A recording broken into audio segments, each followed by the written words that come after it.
And by the way, Mr. Santos, I've appointed a lawyer to represent you. As I mentioned, that lawyer will be with you at your next hearing and come see you before the hearing, begin to prepare and help you in your defense. If nothing else, gentlemen, you may go with U.S. Marshals. Mr. Richardson, if you just step back a little bit so that these two individuals, these two gentlemen, can be taken out. Good. All right, Mr. Richardson, in a moment I'm going to read to you, explain to the charges. There are a number of charges that have been filed by criminal complaint in the Southern District of New York. Before I do that, I want to make sure you understand your rights. You do have rights. As I was mentioning to the other individuals beside you, you have a right to remain silent. You don't have to speak to anyone. You should be aware that if you like to talk to somebody about this charge, other than your lawyer, what you say could be used against you in the prosecution of the case. Another right you have is the right to be represented by a lawyer. Mr. Storch, are you representing the defendant here in the District of Arizona? I am, Your Honor. I entered my appearance in the matter for the extradition purposes. Okay, you do not intend to go to New York? No, sir, I don't. I take it he'll be retaining lawyer in New York, not seeking I'm sure he will, yes, sir. All right. I have to indicate that if the case is transferred. Another right, sir, that you have is a right to a preliminary hearing. You have a right to have this preliminary hearing within 21 days of today's date, assuming that you're released from custody. If you're retained in custody, it'd be 14 days. Another right that you have is, well, it's not necessarily a right, but I want to advise you under Rule 20 of the Federal Rules of Criminal Procedure that if you're arrested here in this district, you can seek to have the case transferred to this district from where this offense was committed. But in order to do that, you're going to have to get the permission of the U.S. Attorney in the Southern District of New York, as well as the U.S. Attorney in this district. In other words, both districts have to approve of the transfer, and then it's only to enter a plea of guilt. You cannot defend the case. If you want to defend the case, you have to return to the Southern District of New York. Another right that you have under this, because you're charged from a district outside this district, you have a right to what is known as identity hearing or removal hearing. And that the U.S. Attorney would have to present the arrest warrant, certified copy of the arrest warrant, or some other reliable electronic form of that arrest warrant. And they'd have to establish probable cause to believe that you're the person named in the charging document, the name or the arrest warrant. Let me advise you of the charges against you. I want to advise you of the charges against you and the maximum sentences, as I understand them. Count 1 charges you with a conspiracy to commit bribery. The maximum sentence for that is up to 5 years in prison, a fine up to $250,000, a $100 special assessment. Count 3 of the complaint alleges an offense of solicitation of bribes and gratuities by an agent of the federally funded organization. The maximum sentence for that is up to 10 years in prison, a fine up to $250,000, and a $100 special assessment. If you're named in count 6, conspiracy to commit honest services, that's punishable by 10 years, $250,000, and a $100 special assessment. You're charged in count 8 with honest services wire fraud. The maximum sentence on this is 10 years, $250,000, a $100 special assessment. Count 10 is the offense of wire fraud. Maximum sentence 20 years, $250,000, $100 special assessment. Count 11 is an offense of travel act conspiracy under 18 United States Code Section 371. Maximum sentence of 5 years, $250,000. 1952, Your Honor. I'm sorry? Traveler Act is 1952. No, sir. 371 conspiracy. Traveler Act 1952 doesn't have a conspiracy. If you look at the last sentence, it says Title 18 United States Code Section 371. 5 years. Okay. For the conspiracy is 5 years, $250,000, $100 special assessment. I think that was the last count. I believe it is, Judge. All right. So all the rest of them are overt acts and whatever related. I didn't hear that. Sorry. I said the rest of them are the related issues dealing with them, yes, sir. Right. And there's an affidavit attached to the lawyer indicating establish a probable cause to believe you committed this offense. Mr. Sturks, you waived the formal reading of the complaint. I do.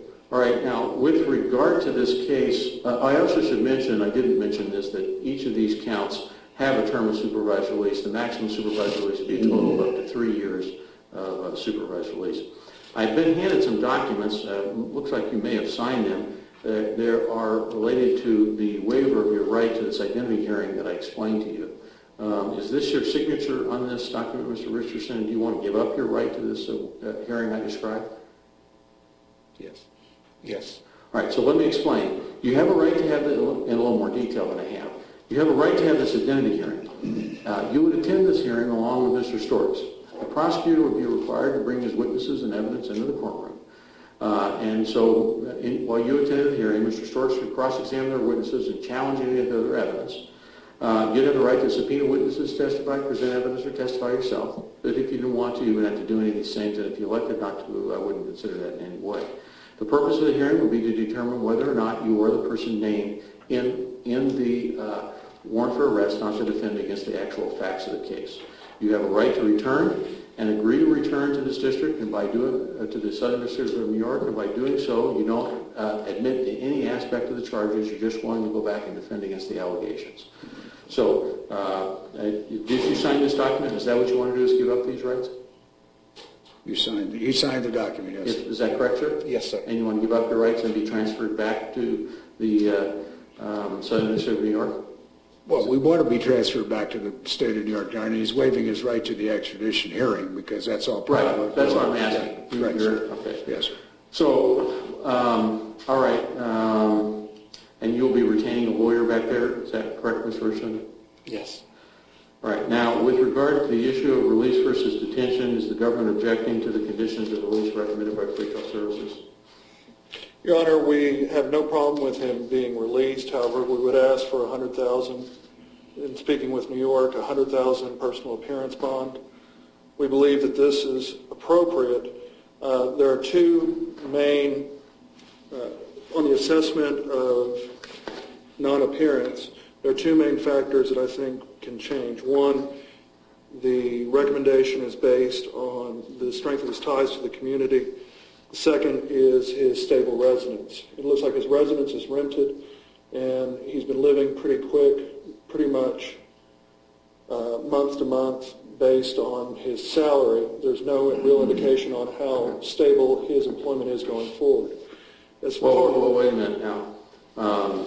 He doesn't have the burden of establishing that. You have a burden of establishing that his residence is unstable.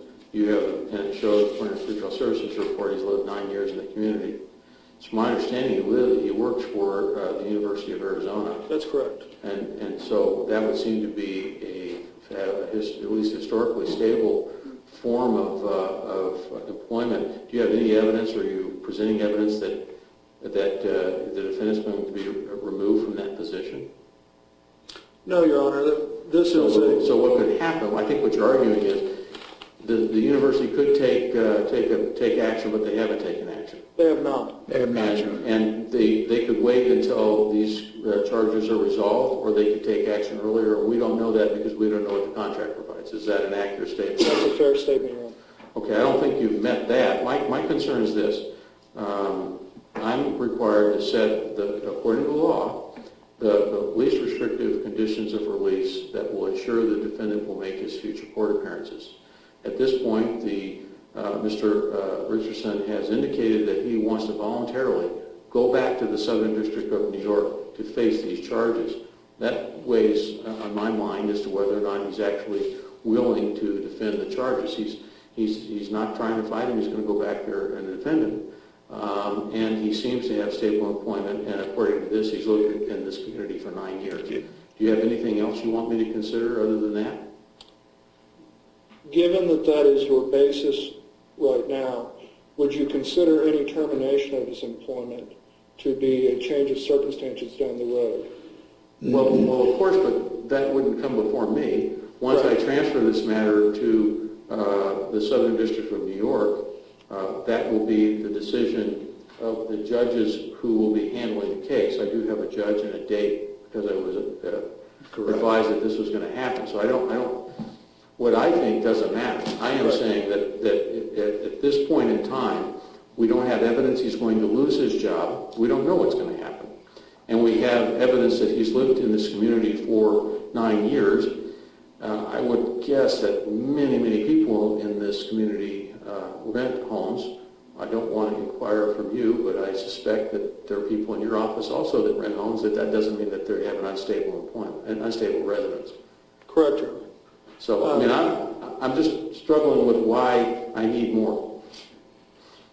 Reviewing the complaint, it appears to be that many of the allegations, again, I'm responding to the complaint, I'm not aware of the deeper investigation. They appear to be tied directly to his role in his employment as a basketball coach for the University of Arizona. It's very easy, I think even reasonably so, to anticipate that there may be consequences that can affect his stable relationship with the community to the University of Arizona as a result of his conduct. And given that his financial situation appears to be pretty much tied to his role as a basketball coach, I think that those are two things that do not have the standard stability we would expect otherwise. How does what you're requesting ensure that you will make his future court appearances more certain? I believe that the additional financial encourages him to, again, we're talking about an out-of-state issue. He has represented that he is going to combat the matter out of state. That's fine. A personal appearance bond would add a little bit additional pressure to make those appearances, make them timely, show up out of state. Okay, so you're asking for a personal appearance bond, and how did you come up with the amount of $100,000? Do you have how it's tied to anything? This is the recommendation from Southern District on the amount. I believe the personal appearance bond is appropriate, but... Okay. Mr. Storks, I don't think it's unreasonable to ask for the government to ask for a personal appearance bond signed by the defendant in an amount. What it means is he doesn't know anything, but if he fails to appear, in addition to all those other problems, he'll be facing a financial consequence. He does live here in this district, and he's going to be required to travel back and forth, and I can understand why the prosecutor in the typical case this would be very, what they're asking is very typical of what would occur in any other kind of case. Judge, I don't quarrel with that. There is one mistake. He has been employed by the university 9 years, not 2 years, but I'm sure the court picked that up. A personal appearance bond, as long as it's nothing more than a signature bond with the conditions that the court would impose on Mr. Richardson, certainly is not totally unreasonable. I think $100,000 is totally unreasonable. In New York, that's probably pocket change. I mean, not so much in Arizona. Yeah, I'm going to order that I'll amend this to $50,000. You object to $50,000. That's a lot of money, also. I think that's still excessive amount, frankly, too, Judge. But nevertheless, $50,000, it is what it is. All right, Mr. Richardson, I'm going to order your release on your personal signature and the amount of personal surety bond, an amount of $50,000. With your promise to appear at all proceedings as required, surrender for service of the sentence when is imposed. You shall not commit federal, state, or local crime. You shall cooperate in the collection of a DNA sample. You shall immediately advise your lawyer and pretrial services in writing prior to any change in your residence address, mailing address, or telephone number. And you shall report to pretrial services as directed by your pretrial services officer. I'm going to order that you appear also before United States Magistrate Judge Catherine Parker in the Southern District of New York, and that will be on October 10 at 10 a.m. October 10 at 10 a.m. So, Mr. Richardson, do you understand these conditions of release I've ordered? Yes, Your Honor, I understand. Do you promise to comply with these conditions of release? Yes, I promise. Make all your future court appearances and surrender for service of the sentence if one is imposed in your case? Yes, Your Honor, I do. All right, and your next court date before Judge Parker is when? October 10th, 10 a.m. Thank you. Governor, have something else you want to add? Your Honor, I've just got here at 9 a.m. I think my judicial assistant called, and she wrote 10 a.m. So you probably look, if you... Let's plan on 9 a.m. and then we're Right. either at 9 and we'll worry about it later. That's fine, I'm not ordering supervision. Oh, I did order supervision. Pretrial services would order no supervision. Yeah, I'm not asking, I just said that he should notify, the only thing I'm ordering is that he notify people of his change of address. I'm not ordering supervision. Right. So just notify what address, but... Okay. Yes, he needs to notify, the standard condition is pretrial services of his change of address, but it just really needs They're to... not reporting to him. It's the court, if he's going to change address, we need to know his address. Right. If there's any change in address. Right, I'm not ordering that he be supervised by pretrial services. I am ordering the $50,000 personal surety bond. You just need to change With it. regards to this question, Mr. Parker, I believe it's at 10 o'clock, but it would be very wise for you to get to that courthouse early because you are in the Southern District of New York and Yeah. it's very crowded. He's going to be there at 9, Judge. Right, you got to go through, and remember, you got to get through the metal detectors, and if you've ever been in that building, it's you're going to want to get there earlier. I never have, but I'll be there early. All right, well, I just know imagine there's a lot of people. his wife, who has supplied all the information, is in New York right now and on her way back as a result of all the developed. So they have some knowledge of the place, but nevertheless, Mr. Richardson hasn't, and that's what we're dealing with. So, and I have his daughter is here, but they brought him clothes down, but he's dressed up, so we'll deal with Okay. that. If you'll give me a second, I'll get the conditions, I'll sign them, We'll allow have them him to go. sign, and then they'll take you downstairs. We'll show you where to go. Okay. We'll get everything signed, and then.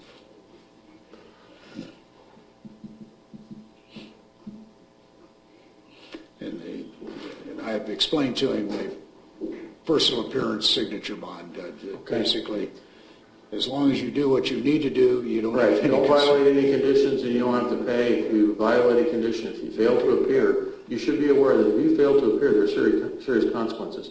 Not only will you owe the United States government $50,000, which they will come after you until they get every penny, but you would face an additional charge of bail jumping, which is punishable by up to 5 years in prison and $250,000 fine. And that would be in addition to anything you'd be facing. And even if you were found not guilty of all the charges, if you bail jump, And you face 5 years unfortunately, on that. it's also consecutive, too, Judge, to these Yes, sir. charges. And I explained to him, too, that not only is the signature bond require him to be there, and it's an attendance bond, but it's also a performance bond, is that you don't violate any other conditions of your release. Right, but he has negligible conditions. Yes, sir. All right. Good luck to you, sir. Here's the Thank conditions. you. So we'll get your paperwork in this. Have him just have him sit down back there. Just sit down.